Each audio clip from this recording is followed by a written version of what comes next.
امام ابو حنیفہ کو گالی دے رہا تھا، حج کے دوران گالی دے رہا، اس کو پکڑ کر کے حضرت بن باز رحمۃ اللہ علیہ کے پاس گئے، جو قاضی القضات تھے، چیف جسٹس تھے۔ مینا کے اندر اس کو اٹھا کر کے لے جایا گیا کہ جی یہ بک رہا ہے، ابو حنیفہ اور شافعی کو گالیاں دیتا ہے۔ سبحان اللہ سبحان اللہ، وہ منظر بھی مجھے یاد ہے۔ حضرت اقدس نے فرمایا اللہ کی قسم اگر حج کا موقع نہ ہوتا تو انشاءاللہ تمہیں کتے کی طرح گھسیٹ کر کے تمہارا منہ کالا کر دیتا میں۔ بس ہمیں جس چیز نے مجبور کر دی، چونکہ چیف جسٹس تھے، قاضی تھے، فرما کہ بغیرت تجھے کوئی اور مسئلہ نہیں ہے، بس ابو حنیفہ کو گالیاں دیتے رہو، امام شافعی مالک احمد بن حنبل کو گالیاں دیتے رہو، یہی تمہارا حج ہے۔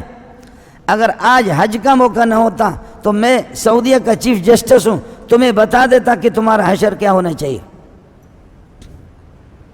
فمن فرض فیہن الحج فلا رفث ولا فسوق ولا جدال فی الحج، جب آپ نے احرام باندھا، جب آپ نے نیت کر لی، جب اللہم انی ارید الحج والعمرۃ فیسرہما لی وتقبلہما منی، اب آپ نے کہہ دیا اپنی بے کسی کو تو دیکھ لو،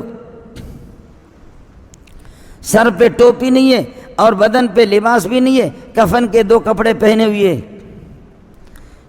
ذلت کی حد ہے، اس سے بڑھ کر کی کون سی ذلت ہو سکتی ہے؟ لیکن اس ذلت کے اندر اللہ نے جو عزت رکھی ہے وہ کسی چیز میں نہیں ہے۔